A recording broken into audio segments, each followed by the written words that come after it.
Assalamualaikum warahmatullahi wabarakatuh. Alhamdulillahirabbil alamin. Wassalatu wassalamu ala asrofil anbiya'i wal mursalin wa ala alihi wa ashabihi rasulillahi ajmain. Puji syukur kita ucapkan kepada Allah Subhanahu wa taala yang mana telah melimpahkan rahmat dan karunia-Nya kepada kita semua sehingga kita dapat berikan kesehatan, keselamatan dan kelancaran urusan yang diberikan oleh Allah Subhanahu wa taala.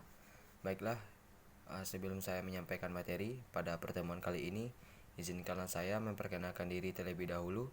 Perkenalkan, nama saya Pres Megari, NIM 19067018, Prodi Pendidikan Teknik Mesin dari Fakultas Teknik. Yang mana pada pertemuan kali ini saya akan membahas tentang administrasi sarana dan prasarana.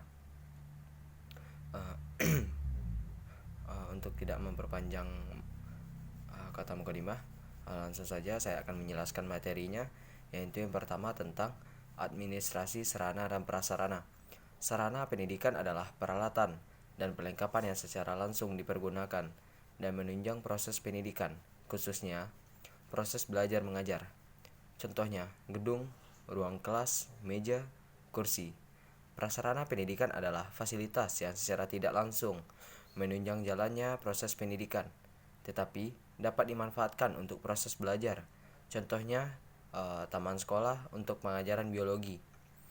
Menurut rumusan tim penyusun pedoman pembakuan media pendidikan Departemen Pendidikan dan Kebudayaan, maka yang dimaksud dengan sarana pendidikan adalah semua fasilitas yang diperlukan dalam proses belajar mengajar, baik yang bergerak maupun tidak bergerak, agar pencapaian tujuan pendidikan dapat berjalan dengan lancar, teratur, efektif, dan efisien.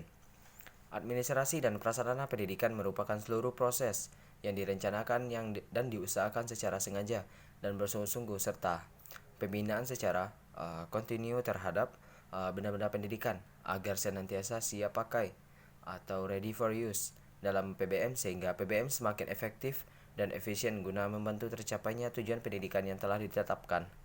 Fasilitas atau benda-benda pendidikan dapat ditinjau dan fungsi dari fungsi, jenis, dan sifatnya. Yang pertama yaitu ditinjau dari fungsinya terhadap proses pendidikan mengajar, yaitu sarana pendidikan yang berfungsi langsung dalam proses pembelajaran seperti alat belajar, alat peraga, dan media pembelajaran. Prasarana pendidikan berfungsi tidak langsung seperti gedung, tanaman, dan halaman.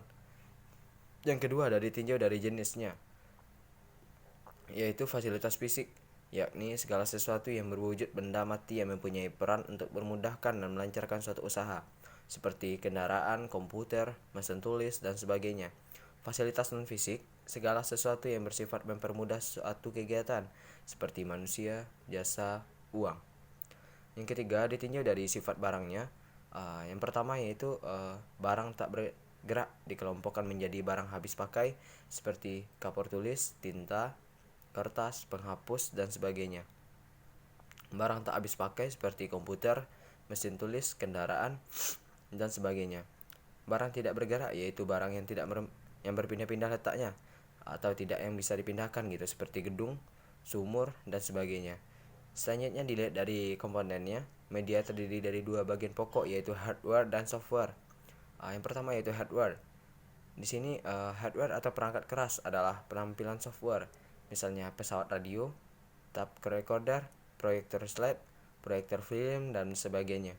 Yang kedua ada software atau perangkat lunak, adalah bahan atau program yang ditampilkan dengan hardware, misalnya kaset, piringan hitam, slide, film, skrip rekaman, dan sebagainya.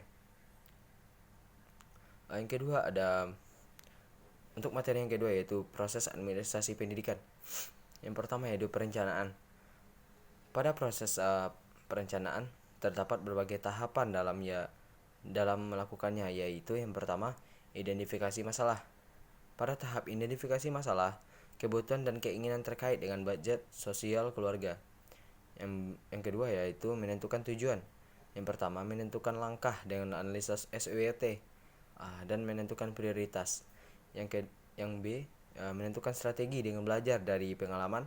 Yang C-nya pengorganisasian. Dan yang kedua ada pelaksanaan. Pada proses pelaksanaan terdapat beberapa prinsip.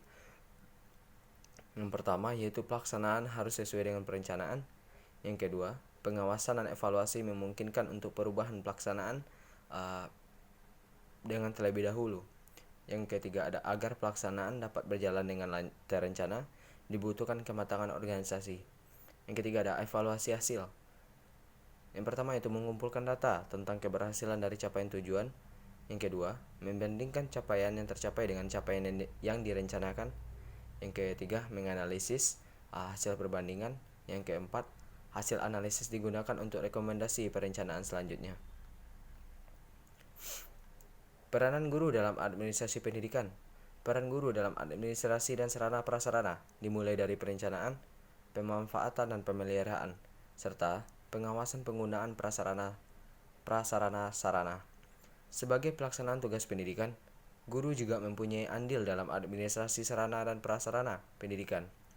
Dalam hal ini, guru lebih banyak berhubungan dengan sarana pengajaran, yaitu alat pelajaran, alat peraga, dan media pengajar lainnya, dibandingkan dengan keterlibatannya dengan prasarana pendidikan yang tidak langsung berhubungan. Baiklah, dari materi yang saya sampaikan, mungkin dapat disimpulkan bahwa administrasi dan sarana dan prasarana pendidikan merupakan seluruh proses yang direncanakan dan diusahakan secara sengaja dan bersungguh-sungguh, serta pembinaan secara kontinu terhadap benda-benda pendidikan agar senantiasa siap pakai dalam pembelajaran atau PBM, sehingga PBM semakin efektif dan efisien guna membantu tercapainya tujuan pendidikan yang telah ditetapkan. Secara kronologis, operasional kegiatan administrasi sarana dan prasarana pendidikan meliputi perencanaan pengadaan barang, prakualifikasi rekanan, pengadaan barang, penyimpanan, inventarisasi, penyaluran, pemeliharaan, rehabilitasi, penghapusan, dan penyingkiran, serta pengendalian. Administrasi sarana dan prasarana pendidikan berfungsi mengatur dan menjaga sarana dan prasarana pendidikan agar dapat memberikan kontribusi serta optimal dan berarti pada proses pendidikan.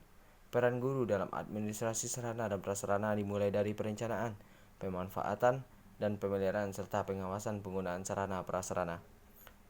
Di dalam administrasi sarana dan prasarana pendidikan itu di sekolah merupakan hal yang sangat penting untuk dunia pendidikan atau pembelajaran. Maka dari itu seluruh mahasiswa ataupun siswa itu baik di sekolah maupun di fakultas, contohnya saja kita sendiri melaksanakan perkuliahan itu merupakan hal yang sangat wajib untuk memiliki prasarana dan sarana gitu yang ada di fakultas. Maka dari itu untuk sarana dan prasarana pendidikan ini adalah hal yang wajib dimiliki oleh setiap siswa gitu ataupun mahasiswa atau yang sedang melakukan pendidikan.